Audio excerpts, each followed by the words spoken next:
A rescue pilot vanishes into a Patagonian blizzard, and the mountain swallows the truth. 6 years later, a retreating glacier gives something back, an orange box scarred by ice and time. Inside it, minutes of sound, gaps, rumors, a map that bends where it shouldn't. Was it a tragic mistake, a calculated trap, or something even stranger written into the wind? Tonight, we follow the echoes, a storm, a name, a town that never stopped listening, and a trail that leads beneath blue ice where footprints can't survive, but secrets do.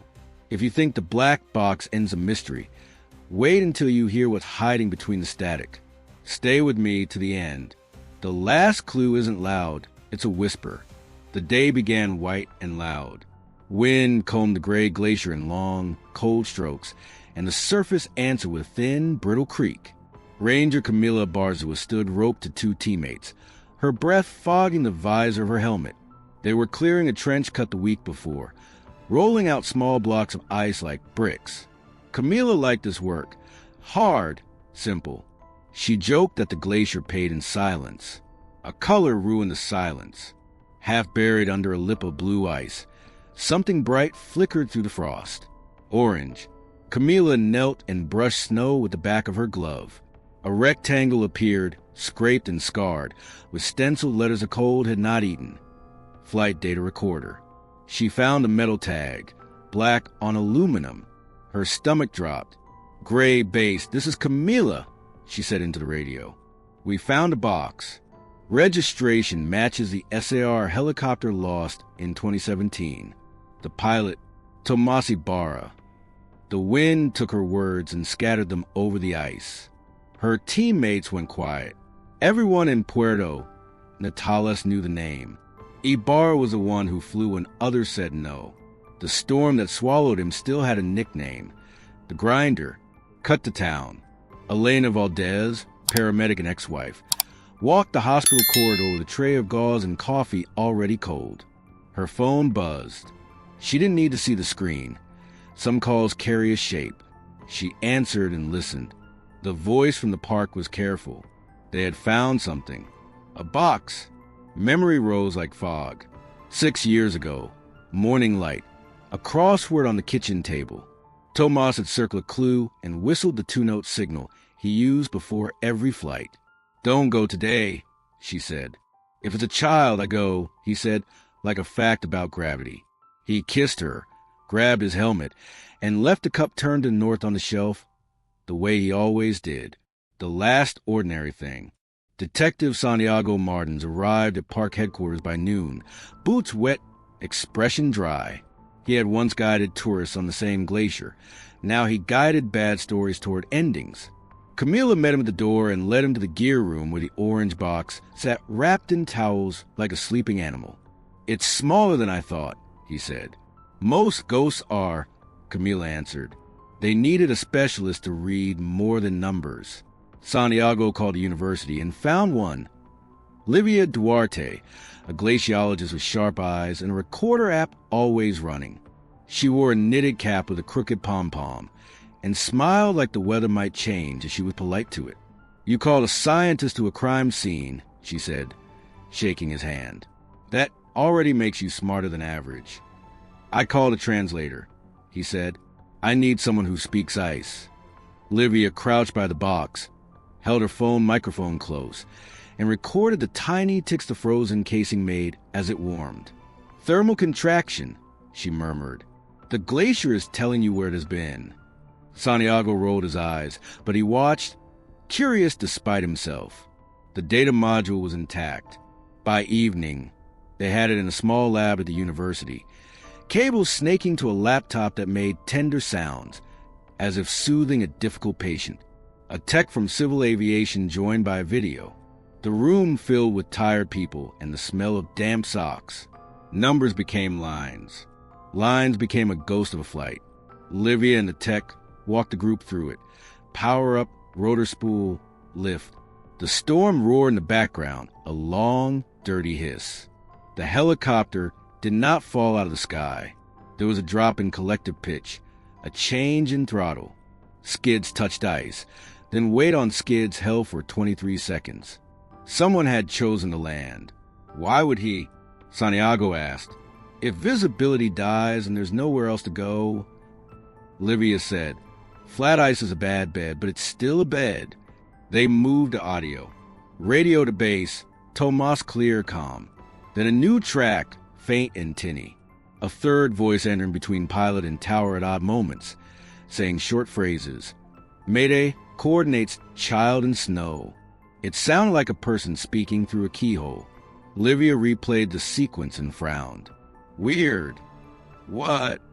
Santiago said. The timing, she said.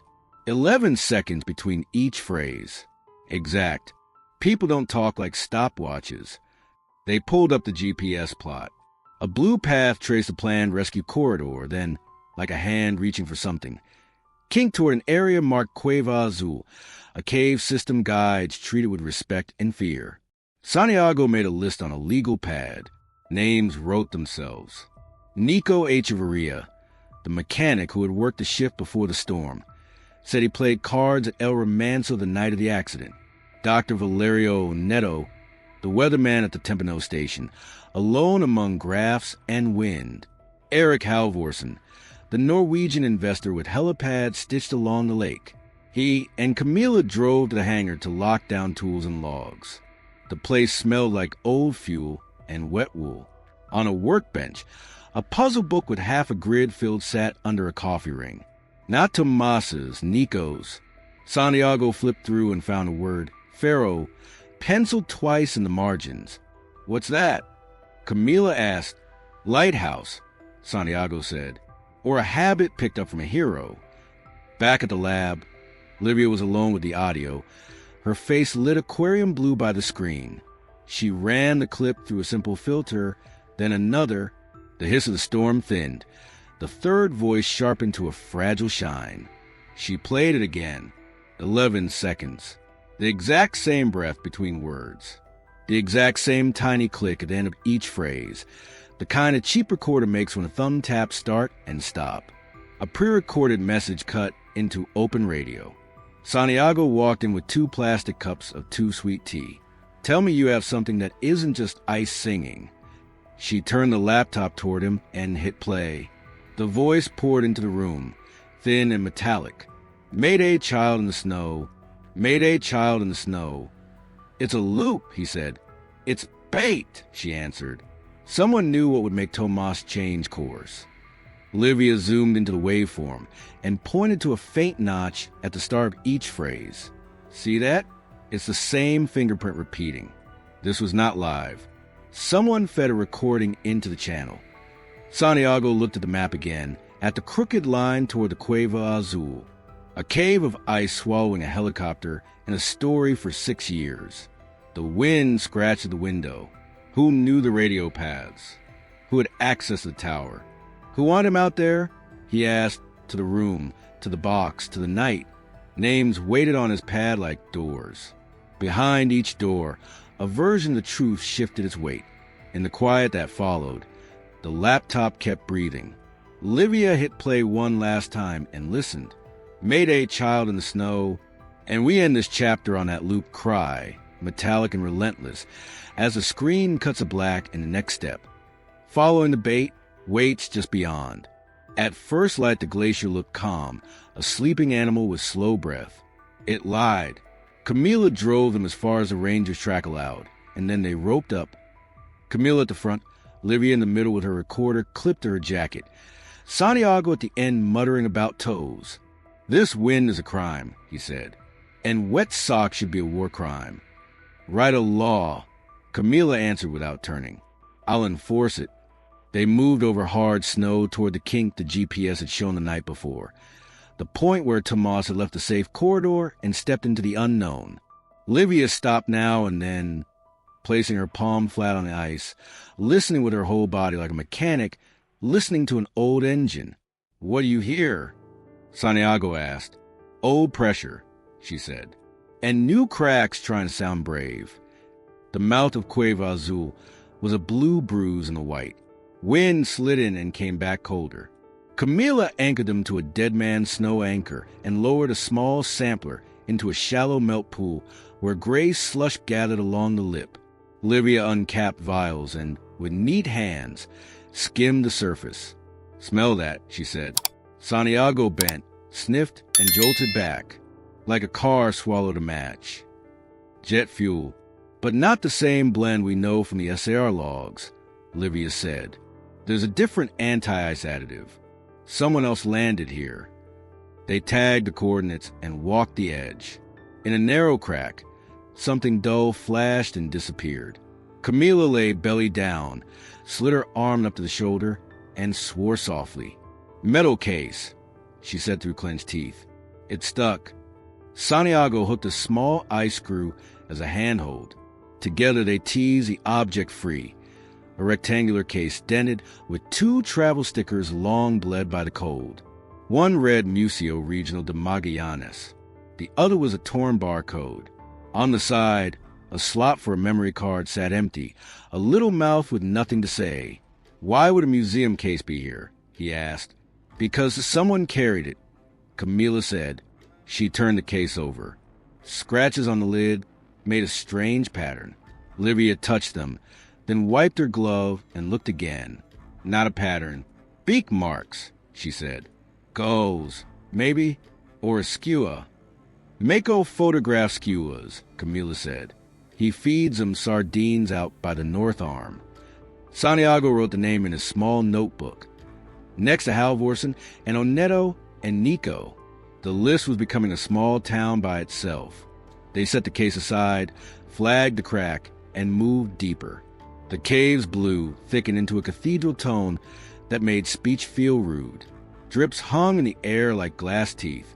Livia's recorder kept a steady red eye in her pocket. "Don't like this roof," Camila said. "We go slow. Soft feet." Humor helped. At one point Santiago slipped and sat down hard in a shallow puddle. He looked at his soaked pant leg and sighed. "File this under further crimes," he said. "Article 2, puddles with bad attitudes." "Article 3, Livia said, detectives who ignore the rope." They turned back before the cave bent away from daylight. Outside, the world looked honest again. Back at the truck, Elena's name glowed on Livia's phone. They drove to the hospital. Elena met them in a break room with a microwave and a calendar of penguins. She listened without interruptions, her hands around a cup that had gone cold. When Livia asked about the morning in 2017, Elena stared at the wall for a long beat, and then nodded like someone finally opening a locked drawer. "I called him," she said. "I told him the grinder was coming in crooked. I asked him to wait. He said, if it's a child, there's no bargaining. He had this, it wasn't a rule. It was himself." "Did he seem rushed?" "Worried?" Santiago asked. "No. Clear," she said. "Clear and stubborn." They left the hospital with the weight of that line in the car. "A child resets all math." That was Tomas's gravity. At the hangar, Santiago and Camila met Nico near the workbench. The mechanic's overalls were clean, but his eyes were not. He rubbed his palms on his thighs when he saw them. "You heard we found the recorder," Santiago said. "I heard," Nico said. "I figured you'd come for me." Santiago asked for the maintenance logs. He laid them out, page by page, patient as a tailor. Livia joined them a few minutes later and peered at the parts list. On the schematic of the rotor actuator, someone had penciled a small star. "What's the star?" she asked. Nico swallowed. "A replacement. A bolt. Same spec, different batch." Santiago fetched a part tray. He found the reference bolt and held it to the light. A yellow paint line. The witness mark used to spot movement had been broken and repainted thinner. "You touched it twice," he said. Nico sagged against the bench. "I swapped it the morning before. The wind charts were ugly. I thought if something forced him to land early, he'd wait it out. It wasn't to kill. It was to keep a man who can't say no from going headfirst into a blender. I swear to you, you don't get to choose other people's risks," Santiago said, "even if you love them." Nico's eyes went wet. "He saved my brother once. I thought I owed him some stubborn back." Livia studied the torque numbers. The swap wouldn't cause a crash by itself. It would make a vibration that begs you to sit down. In perfect weather, nuisance. In a storm, an extra hand pushing you toward the ground. Santiago finished. They sealed the logs in the bolt and bags. As they left, Santiago caught a whiff of something sweet under the oil, a cheap cologne he had smelled at the Bar El Romanzo. The alibi was real, maybe, but good men do dumb things for reasons that look noble in their heads. Back in the park office, Camila rolled out a brittle topographic map, as wide as the table. "The kink is here," she said, tapping the paper. "The North Arm is here. Mako keeps his charter boat here." Santiago traced the distance. A short hop by air, and a good place to avoid eyes. He called Mako and got a voicemail that sounded like the sea speaking after a cigarette. He called Halvorson's office and got a polite assistant who used the word abroad like a shield. He called the weather station and spoke to Dr. Oneto, who sounded as always, careful, a little shy, and proud of his instruments. 11 seconds between peaks in the old storm, Oneto said, "A neat interval. I still have the files." 11 seconds again. Livia mouthed to Santiago while Oneto spoke. He wrote the number on his palm with his red pencil and circled it until the skin went pink. Near sunset, the temperature dropped and the wind turned needle fine. Camila suggested they send a mapping drone into the first gallery of the Cueva Azul. "We don't go farther on foot today," she said. But the drone doesn't get cold feet. They hiked back out with the kit. Livia held the controller. The screen bloomed with blue light as the drone slipped past the lip and into the throat of the cave. The camera panned across old ice, 100-year bubbles, ice algae, little galaxies trapped and patient. Then the beam caught something that did not belong, a thin line of metal deep in the dark, glinting like an eye half open. "Did you see that?" Livia whispered. "Pause," Santiago said. Livia paused. The frame showed a flat surface at an angle, sheet metal or blade, far below the safe zone. It was too smooth to be rock, too clean to be natural. "We mark it," Camila said. "Come back," with a longer tether. Before Livia could set the waypoint, the drone's image jolted. The blue ceiling above them made a low, slow sound, like a great door deciding close. The ice around the mouth of the cave shuddered. Snow dust lifted from the floor and hung weightless for a breath. Then a thump, closer, sharper. A pocket of trapped air burst somewhere inside the cave, and the pressure rolled outward, a blunt hand pushing their chests. "Back!" Camila shouted. They stumbled to clear ground just as a red wound opened in the blue. The ceiling picked up a pulse of light, bright and trembling, painting the ice with moving fire. A flare. It hissed and sprayed red across the roof, a false sunset under their feet. The drone feed spat static and went blind. In the red wash they saw nothing but shapes that could be anything or no one. But the message was simple even in that chaos. Someone else was in there, awake, watching, and very sure they did not want company. They went back the next morning heavier. More rope, ice screws, avalanche beacons, a longer drone tether, and a roll of bright flagging tape that made Camila joke they were dressing the glacier for a parade. The sky was a hard bowl. The wind had less bite, but it still searched pockets and necks like a thief with time. At the lip of Cueva Azul, Camila set anchors and tested each one with the tidy violence of a pro. "Soft feet, big eyes," she said. Santiago clipped in and tugged his rope twice, already composing a speech about socks and human rights if the cold got inside his boots again. They stepped into blue. The cave swallowed them whole and made them new. Walls rose in sheets of deep cobalt, full of trapped bubbles like constellations. Sound changed shape. Their words came back bent and late. Every drip from the roof caught in midair and turned to glass, short spikes growing by the minute. Livia's headlamp found cross-grain lines, the yearly scars of winter and melt. She moved a recorder from pocket to palm, the red winking as if the glacier had its own pulse. "The ceiling reads stable enough for now," Camila said, scanning with a small laser level. "But if I say move, you move?"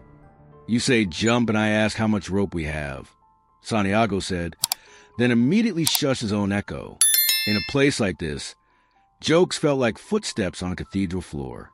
They followed the drone's path from yesterday, marked by frost kicked up in the shape of a small slide. 10 meters in, the world narrowed. 20 meters, it opened into a chamber tall as a gym. The floor was mostly flat, the kind of flat that only pretends to be safe. Olivia stopped. There, she said softly. Against the lee side of an ice buttress, someone long ago had made a home from nothing.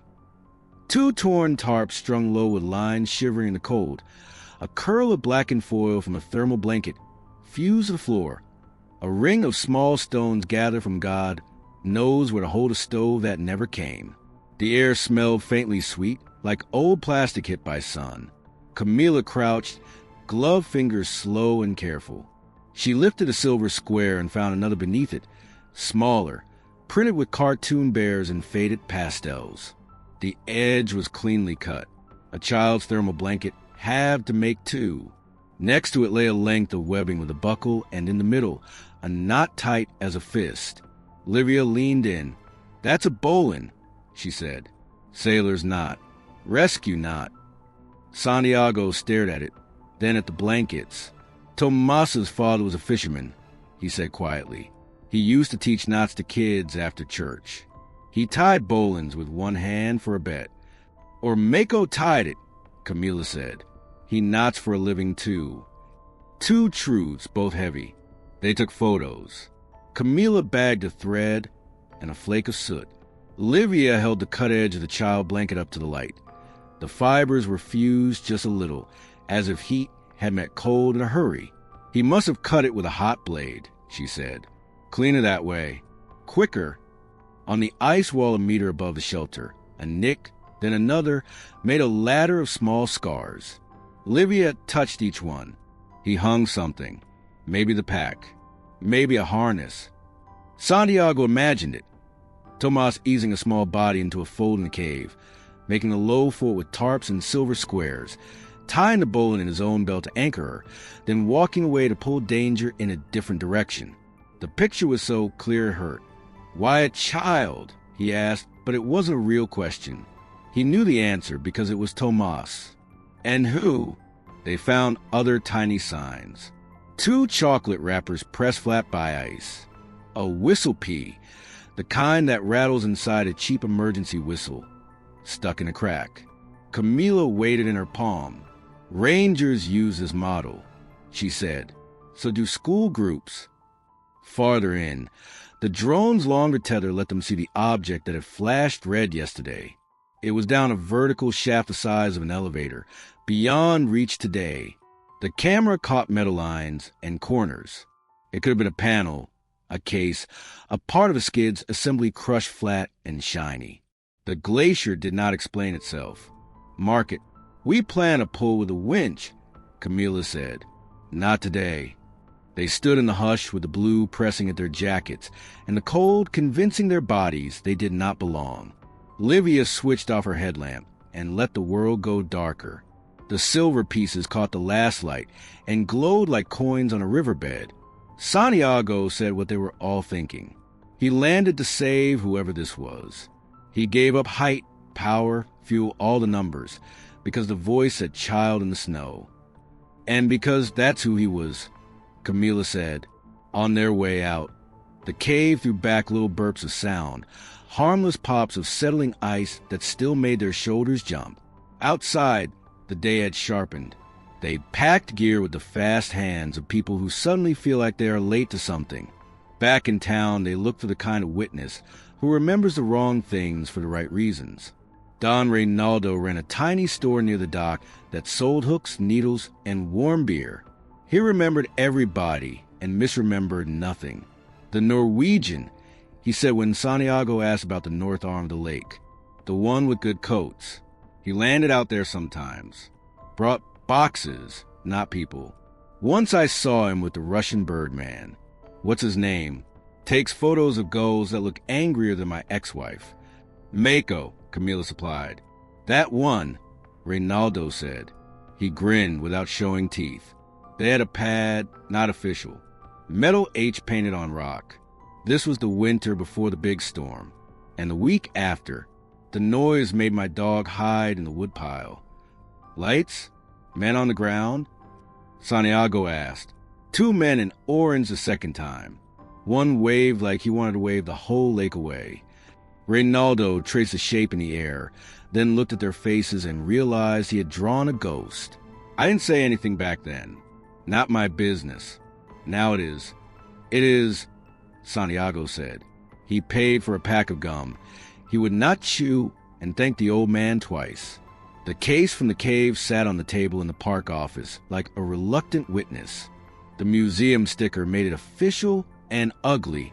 Livia filed a request in the museum's inventory logs and scrolled through the night on her laptop, while Camila updated the incident report and Santiago read the maintenance book again.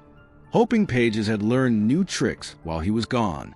Outside, wind walked the street with long strides. Near midnight, Livia opened the audio from the black box and gave it the attention you give to a child learning to read. Patient, proud of small wins. She ran filters, but softly. She slowed it until the storms just became a velvet hum and the voices turned to wails. She listened to Tomas call in with the flat calm he wore like a uniform. She listened to the third voice dropping like a coin down a well. Mayday, child in the snow. Mayday. Then she heard something else, thinner than a thread, a small sound just before each phrase, a throat clearing, quick and precise, not the cough of a cold. A habit, a man who talks to machines all day and forgets he is clearing a stage for words. Livia sat up, the chair's metal complaining. She hit backspace and listened again. There it was. Before every entry of the false voice, the same small cough, same place, same shape. She closed her eyes and reached through the day for where she had heard that rhythm before. The weather station, a neat desk lined with notebooks, a voice on the radio that loved data more than people. She froze the audio and called Santiago over from the far table. He came with his red pencil tucked behind his ear, a smear of fuel on his sleeve, and the tired patience of a man who lives on little sleep and long questions. Listen to the start of each fake line, she said. He bent close. The cough came like a fingerprint. Santiago glanced up at her. You recognize it? I do, Livia said, her voice very small in the big quiet room. I've heard this before. The room was quiet enough to hear the computer think. Livia rewound the black box audio and opened a folder of interview clips she had recorded over the past week. She dragged 2 waveforms into a split screen. The third fake, voice from the flight, and a clip from the weather station interview 2 days earlier. Dr. Valerio Neto talking about katabatic flows with shy pride. Watch here, she said. Santiago leaned in, red pencil behind his ear. On both tracks, just before speech, a tiny ridge rose from the baseline. A short, dry, throat clear, precise and habitual. Livia slowed it down, then sped it up. The timing fit like a key, 11 seconds between each injected phrase on the flight. And before each one, that same small cough. She slid a transparent overlay across the screen. Peaks married peaks. The storm wasn't the only thing clearing its throat, Santiago said, voice flat. And the storm doesn't own a cheap recorder, Livia answered. He does. They drove to the Tempano station through low cloud that rubbed its belly on the road. The station sat on a rocky shoulder above the lake, a glass box full of instruments that looked like small sculptures. Oneto met them at the door, tidy as a new notebook. Clean fleece, labeled drawers, a mug that said data is a love language. He coughed. A quick little sound, almost polite, and motioned them in. Detective, Dr. Duarte, he said. Weather's merciful today. The lake is thinking in senses again. Livia put the laptop on the metal table and pressed play. The room filled with the thin, tinny phrases from the flight. Mayday, child in the snow. Mayday, she tapped the space bar, rewound, and played the interview clip. The cough twinned itself. For a breath, nobody spoke. Oneto's eyes ticked from the screen to the window and back, as if the sky might supply a better answer. "Dr. Oneto," Santiago said, gentle in tone, eye in the line of his shoulders, "we know that we need to hear it from you." Oneto's fingers touched the edge of the table, then flattened. "I adjusted the weather bulletins that week," he said at last, the syllables careful. "I opened windows. Not lies, interpretations. I timed transmission bursts to keep the frequency clear for a guide signal.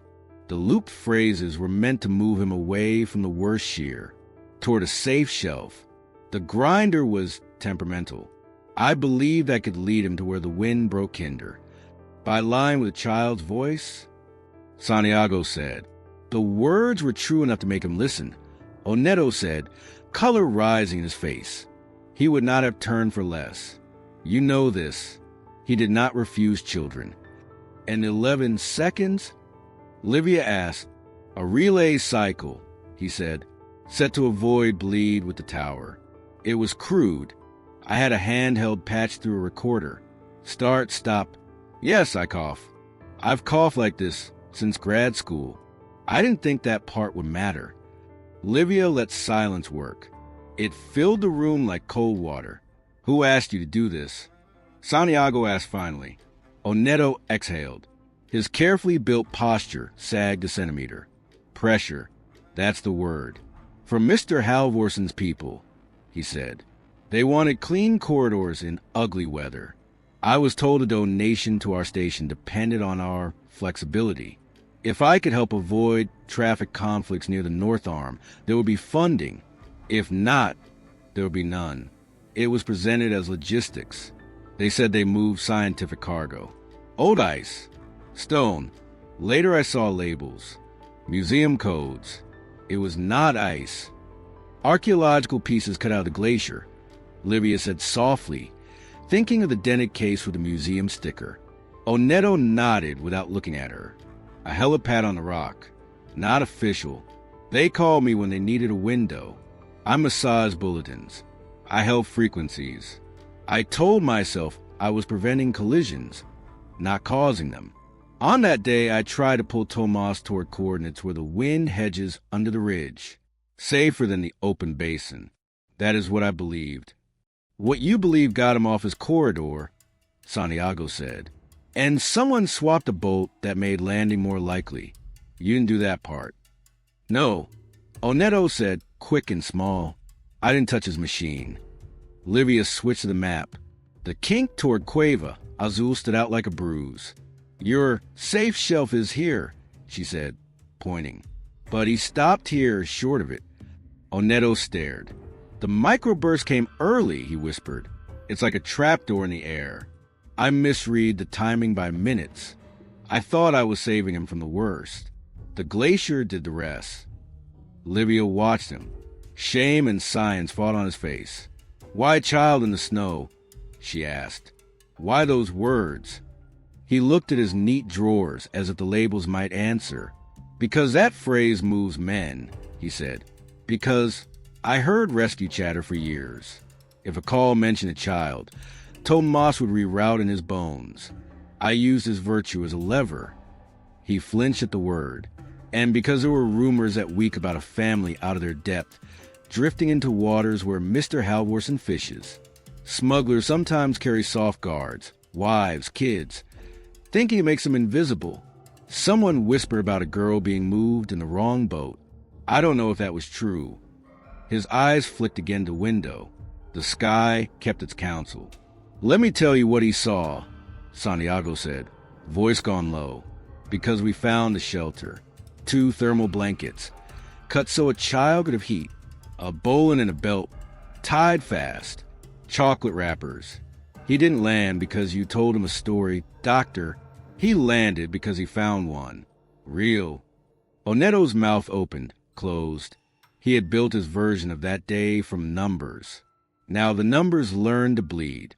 The room blurred and the narrative sank under the ice for a moment into a memory that did not have a camera but felt true all the same. Tomas crouched in the blue throat of ice, wind shouldering the entrance. Far across the white, A second helicopter winked in and sat on skids that flexed once, twice. Two figures in orange stepped down, faces hidden behind shields that turned the world into silver. They lifted a rectangle from the belly of the craft, a metal case dented on one corner, and handed it off like a baby they did not want. The pilot kept the rotor hot. Snow lifted around them in rings. Tomas raised his binoculars and read a sticker through the storm. Museo Regional de Magallanes. He watched them drag the case toward a notch in the rock, where an H had been painted in fat strokes. He heard, or imagined he heard, over the radio hiss, a man clearing his throat before speaking. Then the flashback thinned, and we were back in the station, the lake a long mirror under cloud. "If Halvorsen leaned on you, we need names," Santiago said. "Pilots, times, payments." They came as consultancy fees. Oneto said, tired now. We called it climate logistics. A lie dressed as vocabulary. "And after the crash?" Livia asked, "Why didn't you come forward?" Oneto's control broke at the edges. "Because I thought I had only tried to help," he said. "Because people who move old stones with new helicopters have long arms. Because I am a coward who fell in love with being necessary." Santiago let him sit with that. Then he lifted the red pencil and tapped it gently against the table once. "There's one more thing we need from you," he said. "Everything you kept." Oneto hesitated, then crossed to a cabinet marked backups. He pulled a slim external drive and set it down like a confession. "Raw weather, raw radio. I record more than I am asked to. It's a vice." His smile was a glitch that vanished. "There's one part from that day I never understood. Between the looped phrases, a sound. Not wind, not rotor. Tiny. I thought it was nothing. Then later, I wondered if it was a signal." "A what?" Livia asked. "A whistle," he said. "The kind you make when your mouth hasn't decided if it wants to sing." He was not alone, Oneto added, the words coming out as if pulled. He looked at Livia, not at Santiago. There was a girl, and he left a signal for anyone who knew how to listen. The station was suddenly the quietest place on earth. Livia's fingers moved before her mind did. She plugged the drive in, opened a raw file, and dragged a window to show the spectrogram, a picture sound where color means strength. The storm painted long bars of gray across it, but in the low band, almost shy, a slender, slanted thread repeated at measured intervals, a human whistle hiding where wind would not look. She froze the cursor on that ghostly line, breath held, and the image locked on that secret frequency, the proof that Tomas had left more than footprints in the ice, and the promise that the message inside the noise is about to speak. The spectrogram looked like a night sky, long gray clouds of storm noise with faint stars hiding under them. Livia pinched the track open, and the hidden line brightened, a thin, repeating thread sitting low, below the wind. She isolated four clusters, played them alone, not rotor, not radio hiss. A human whistle, patient and stubborn. "Morse," she said. Santiago tilted his head. "Oh, dots and dashes?" "From a whistle. Sound is just length and space," Livia said. She tapped the table with her pen. Short, short, long, short. F, then A, short, long. Then R, short, long, short.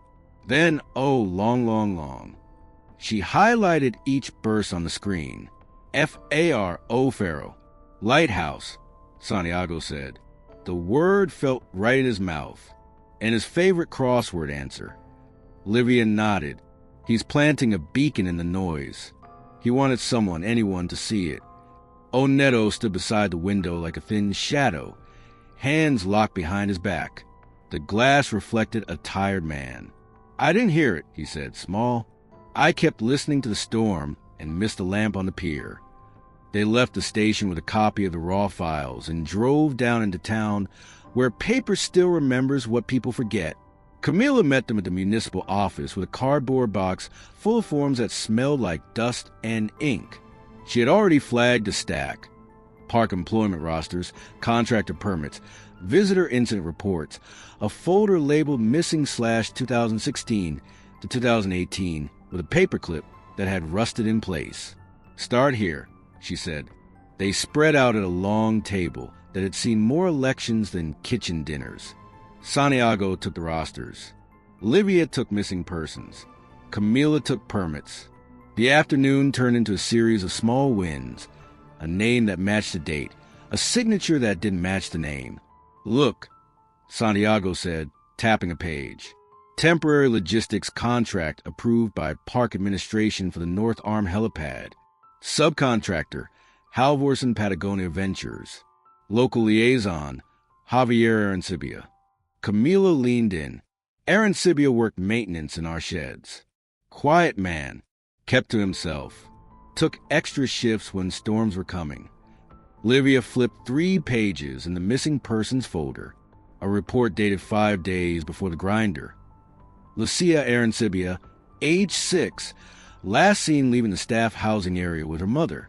The form was marked closed 2 months later. The reason line read, "Family relocated to Argentina." There was no exit stamp, no school transfer, no border note. The signature under Guardian wavered like a copy of a copy. "This is wrong," Camila said. "I remember the rumor, not the paperwork." HR said they moved. No goodbye. No photos at the gate. Just gone. Santiago looked at the signature and shook his head. Someone wanted the file to go to sleep. They pulled hospital logs for that same week. One entry made Livia freeze her finger on the page.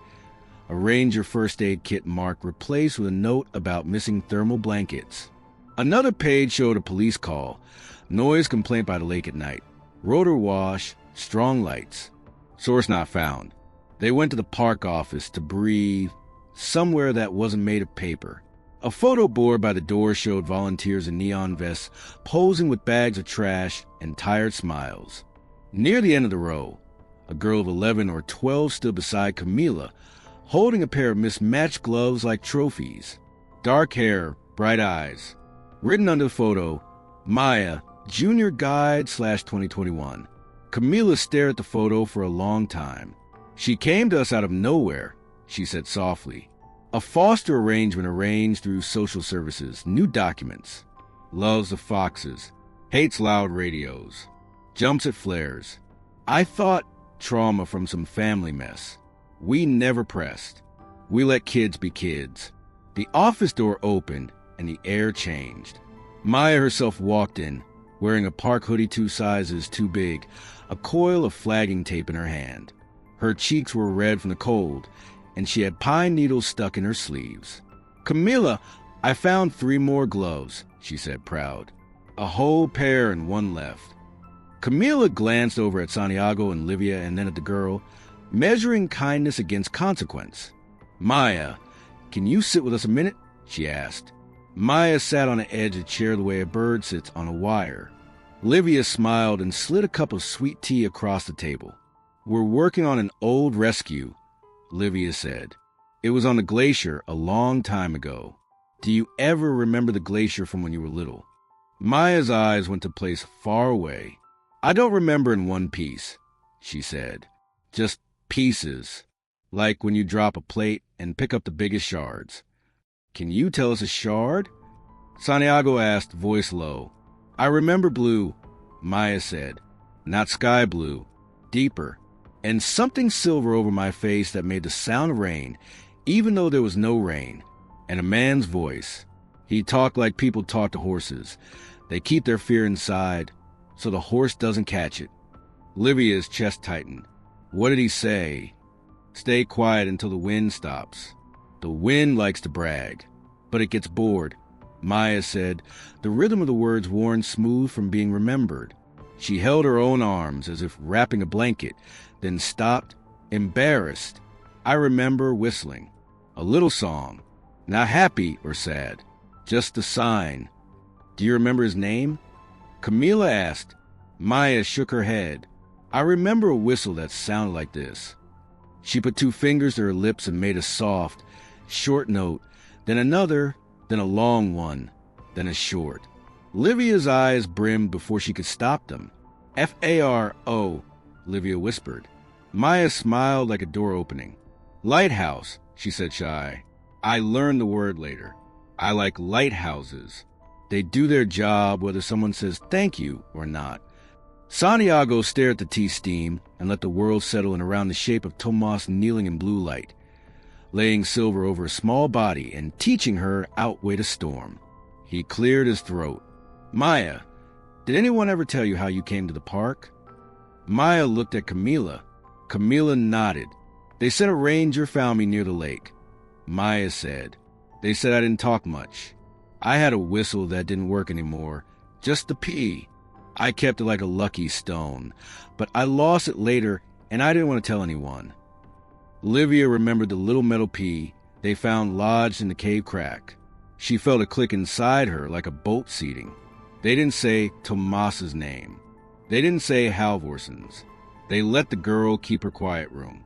Camila promised a walk with the foxes later, and Maya left humming something that was not quite a tune and not quite a code. As soon as the door closed, the room released them like held breath. They had a name for the child. They had a thread that ran from a missing report to a living person who now set flags and found gloves and smiled at foxes. What now? Santiago asked. Now we protect the girl, Camila said, and we move on Halvorson before he moves on us. They barely had time to stand before a Netto called from the station. His voice pared down to pure function. I'm sending you a ping, he said. Unregistered rotor echo near the north arm. No transponder. Matching earlier acoustic signature. 15 minutes, maybe less. If I had to guess, someone is running a hop to the old pad. A second later, a ranger on patrol chimed in on the park channel, breathless. Camila, I'm at Punta Piedra. There's fuel smell on the wind and a spotter light flicking on the rock. Not ours. Santiago grabbed his jacket. Livia slung the field bag over her shoulder and checked the recorder out of habit. Camila was already moving, throwing keys, radio, first aid kit into her pack with the speed of a practice drill. The helipad, Santiago said, halfway out the door. Same one Reynaldo described.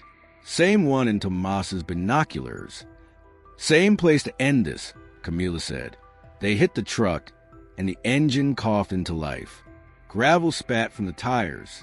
The road to the north arm lay narrow and mean, carved into hillside, with switchbacks that made the lake flash and vanish like a fish. Wind chased them, then tried pass. Livia gripped the dashboard with one hand and the map with the other.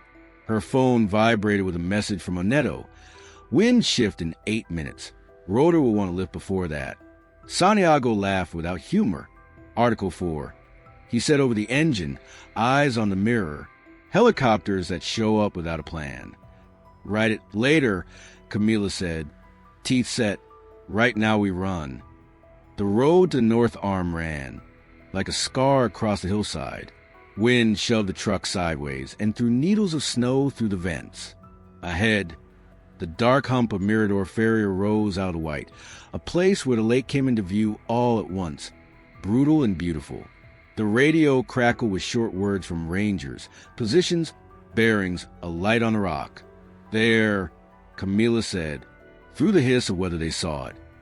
A flat oval of scraped stone above the water, an old age faint but still shouting.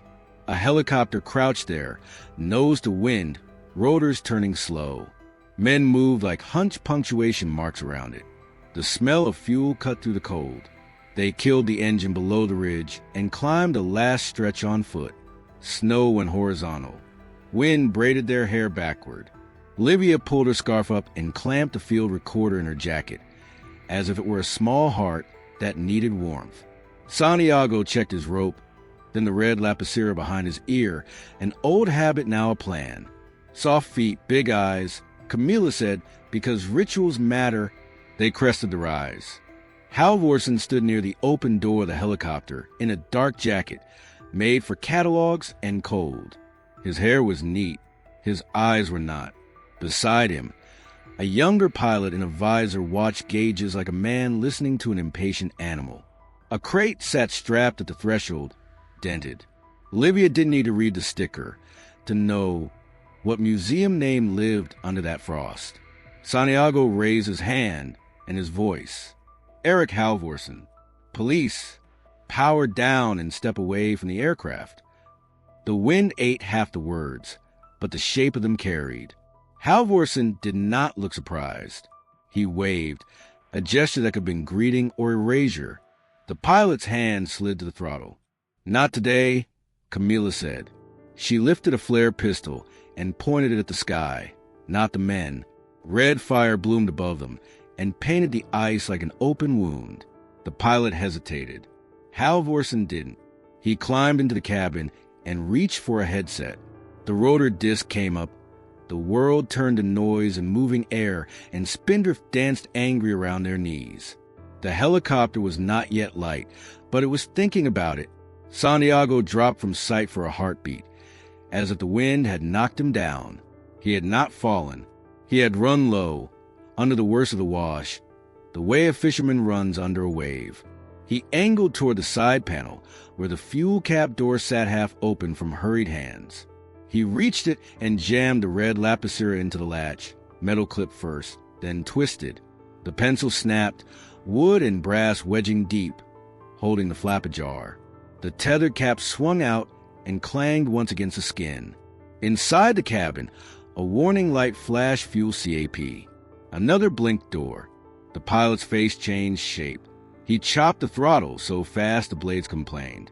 The helicopter hunkered back down, a beast made to sit. Halvorsen leaned out, anger blown flat by the wind. "You have no authority here," he shouted. "This is private." On public rock with public wind, Camila shouted back. She had her badge out now, and two rangers moved in from the flanks, their boots saying the only word that matters up high: steady. Santiago stood, breath tearing at his chest, hair full of snow. He kept his hands visible. "Step away from the aircraft," he said again, and this time the sentence landed. Halvorsen looked over his shoulder, calculating a different map. A small 4x4 had crawled up the service track and now idled near the ridge. Dr. Valerio Neto sat inside, fingers white on the wheel. He had come, called by guilt or by habit, or by the same bad courage that keeps gamblers at the table. He opened the door and took one step out before a ranger put a hand on his chest and spoke the crisp word that turns men into nouns: stay. They cuffed Halvorsen at the skid. He tested the cuffs once, then went still, choosing expensive disdain. "Artifacts travel the world every day," he said, as if giving a lecture. "Museums make deals. You people prefer your stones to stay asleep under a glacier. We prefer them not to be stolen in a storm you ordered," Santiago said. "Hands behind, please." Oneto watched with the expression of a man hearing his own echo. Livia walked toward him. The wind made it hard to stand near anyone for long, but she stood close enough to see frost on his lashes. She pulled the small speaker from her pocket, cupped it to keep the snow out, and pressed play. The sound was small and clear. It did not fight the wind. It slipped through it, a short, a long, a short. Then again, and again. FARO Lighthouse. Oneto's face broke along the hidden seam he had protected for years. He sank to sit on the running board, as if his bones had found gravity again and decided to agree with it. He covered his mouth with his hand and spoke through his fingers like a child confessing to a wall. "Yes," he said. "Yes, I did it. I changed the bulletins, and I opened the channel for their flights. I timed the loop. I told myself I was saving his life by moving him out of the worst shear. I told myself if I kept their window clean, fewer people would die in the mess outside it. I knew he had the girl by the time the third transmission hit. I heard a voice that wasn't a man's fear. I kept the frequency open anyway. I kept breathing for men who would have cut mine. I stayed quiet because I like living. I stayed quiet because I am a coward who wanted to be needed." Livia did not let him off the hook and did not bury him deeper. She held the speaker out. "He left a signal inside your noise," she said. He trusted someone would listen better next time. Oneto nodded hard enough to hurt. Snow gathered on his hair. "I will give you everything," he said. "Coordination logs, payments dressed as gifts, names of pilots and ground, the list of windows I built for him." His cough came, brief and naked. He did not hide it. For a moment the storm softened and let them hear themselves think. The Ranger truck arrived with more hands and warmer cuffs. Halvorsen went into the back seat without a fight. When he realized fights had become bad investments, the world narrowed, then widened, then did the thing grief makes it do. It offered a picture no one had seen, but everyone needed. We were inside the cave again, where blue was a kind of time. Tomas sat with his back to the wall, watching breath turn white and then clear. A small shape under Silver breathed too, quick and shallow, the way sleep pretends to be rest. He smoothed the blanket and spoke in the voice you use when you don't want fear to learn a new word. "Stay quiet until the wind stops," he said. "The wind likes to brag, but it gets bored." He stood and walked out to the mouth where the world had teeth. The helicopter ticked as it cooled. He could keep the motor hot and risk the ceiling falling in. He could shut down and risk the cold eating time. He looked at the cave roof, at its fine lines, at how it carried weight like a tired back. He made the only choice that was still a choice. He reached into the cockpit and turned a switch off, then another. The rotor sighed and lost its bite. He set the recorder on the panel and leaned in.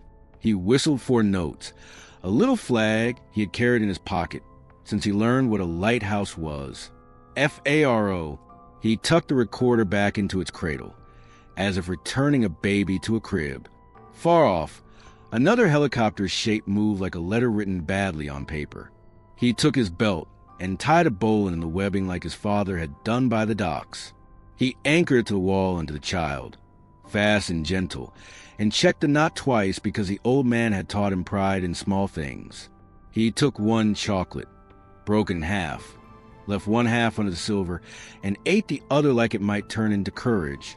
Then he went out into the noise, so the noise would come with him. The memory left because it had done its job. Back on the ridge, the red pencil's broken half lay in the snow like a bright fishbone. Santiago picked it up, pocketed it, and exhaled a laugh that wasn't joy but was close to lightness. They worked the rest like work. Statements, evidence, chain of custody.